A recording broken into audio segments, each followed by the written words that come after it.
Hello, good evening. You're still live on Joy News Prime. It's now time for business. LPG Marketers Association is allaying fears the withdrawal of their subsidiary association, the LPG operators, from the committee set up for the smooth implementation of the recirculation model will affect the successful rollout of the module. Karen Dodu has been following up on the situation and has more in this report. The LPG Operators Association, a subsidiary of the LPG Marketers Association, on Monday decided to withdraw from a government committee set up to oversee the implementation of the new cylinder recirculation model. Their concerns being that they were being sidelined by the committee. However, spokesperson for the LPG Marketers Association, Bernard Oredu-Donko, says the withdrawal of the Operators Association will not affect the implementation process for the recirculation model. Well, I doubt if it's going to affect the workings of the committee, because the committee is made up of members of the MPA, representation from the Energy Ministry, we have the EPA, we have the Fire Service, we have our association members, that's the LPG Marketing Companies Association, we have people from the Standards Authority. I mean, I don't think the pulling out by just one entity is going to stall the work of the implementation committee, because you would realize that maybe not all their members are even on the subcommittees. So if, for instance, the members they have there are on subcommittee A and not on subcommittee B, definitely it's not going to affect the work of subcommittee B. And I don't think it's going to even bring any chaos. I don't think it's going to affect LPG supply in Ghana. He added that the Marketers Association will continue to dialogue with the LPG operators until they reach a compromise. We will talk to them as, let me put it in quotes, their elder brothers, because we are the association that they came out from, and it is through our services that they have the association. So what we have resolved to do as members of the LPG marketing company is to talk to them, meet again with them, let's see their grievances and see how best we could resolve this, because we have initially, taken a position which we have shifted from. So we don't want to go back and probably what will Ghanaians be thinking about. Meanwhile, the recirculation model is expected to be rolled out later this year as the first phase of the licensing process goes on. The Ministry of Fisheries and Aquaculture is hinting of new reforms to tackle the menace of premixed fuel diversion once and for all. This was revealed by the Sector Minister Elizabeth Naa-Afo-Lekwe at the inauguration of a board for the Fisheries Commission. There's more in this report. 8-member committee comes at a time when the Fisheries Ministry is confronted by grave challenges.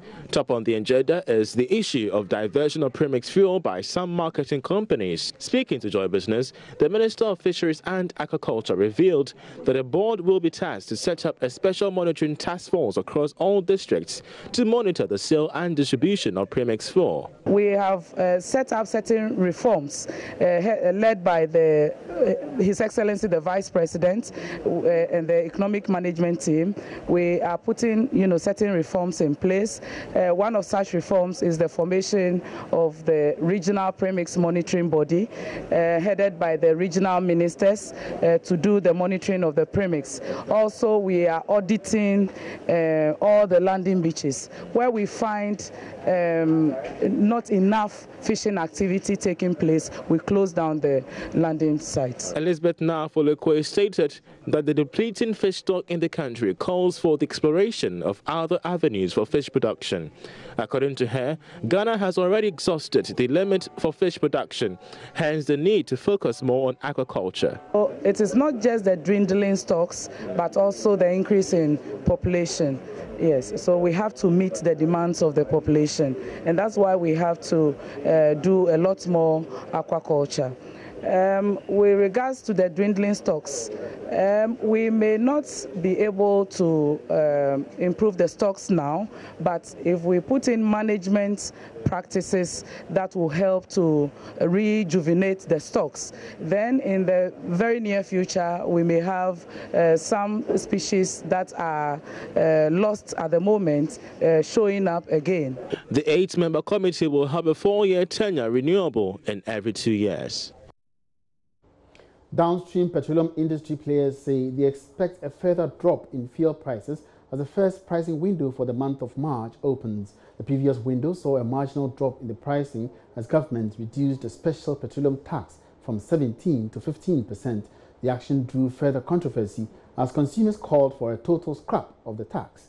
But speaking on the marketplace earlier, the Executive Secretary of the Chamber of Petroleum Consumers, Duncan Amoah, said that given a reduction in the tax rate coupled with other favorable factors, prices of petroleum products will go down. Indeed, from what we have observed on the international market, Ghanaian consumers are likely to get between 2 and 3% reduction further in the month of March.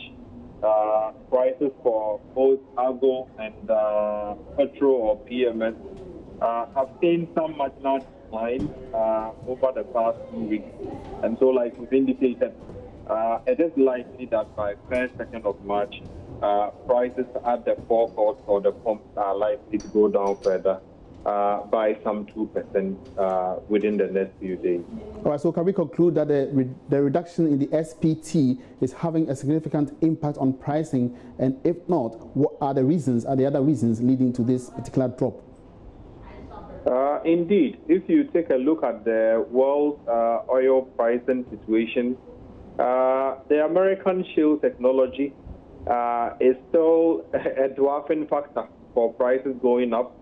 And whereas the world market prices continue to hover around 65 for a barrel, what you would have is that most of the finished products that we have today are seeing some drop or decline in prices. As to how sustainable this would be post the first window of March, that is yet to be seen. It might go up second window March, but for the first window, it is rather likely that prices will go down because of some decline we have seen. Again, the SPT has also been fixed at 46 pesos now for both petrol and diesel. So what it means is that a decline or an increase or in the world market price may not directly affect the SPT, although we still continue to dialogue with government for further reduction in the SPT because we believe that it could go down further to give much more relief to consumers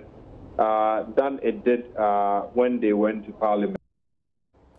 And the Ghana Chamber of Mines has reacted to concerns raised by the Vice President, Dr. Mahamudu Bawumia, that mining firms in the country are being accused of sidestepping the institution mandated to determine purity of gold exported as actual proceeds.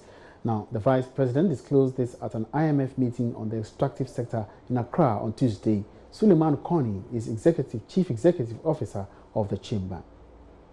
And we have been engaging. We actually had a good fortune to be interacting with the economic management team not too long ago.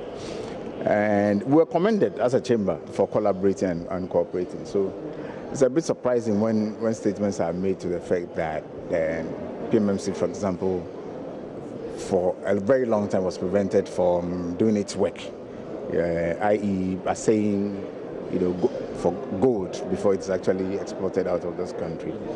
And truth be told, it was only late 2016 when we actually received a letter from the then Minister for Lands and Natural Resources, Neo Samuels, stating that PMMC had been appointed as a national assayer for gold, including production from the last... What does that mean, the national assayer? What it means is that PMMC will now have to assay gold produced in this country prior to shipment. It was only, I think, around October 2016. That was the first time we got a letter in the history of this country. And we started working with them. So, as a state, we have done a pilot, because the first time they are supposed to do this, and we need to make sure that we go through the process, they understand the protocols, the security arrangements, and all of that. So we're in the process. We've done a pilot. We are a pilot of 4 companies. And then as we speak, we have decided that we'll now roll it out to cover the whole of the gold mining companies within the ambit of the chamber.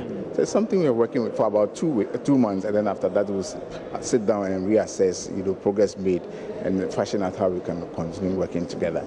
So I don't know what to say about this, but it's a bit unnerving. There was a report again in the media, and then when I even engaged some of the regulators, they confirmed about the fact that in terms of reconciling the exports, what they got from outside was way different from what was exported out of the country. Well, it's difficult to respond to this directly because, you see, the mining industry in Ghana itself has the formal segment and more, quote-unquote informal segment. And we, the Chamber of Mines member companies, actually represents the formal segment.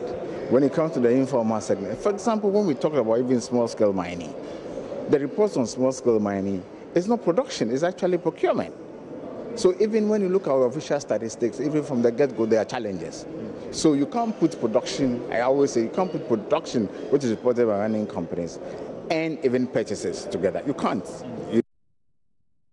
And that wraps up business for tonight. Many thanks for your company. My name is Emmanuel Abuaji. We have this morning's ahead on Go Away.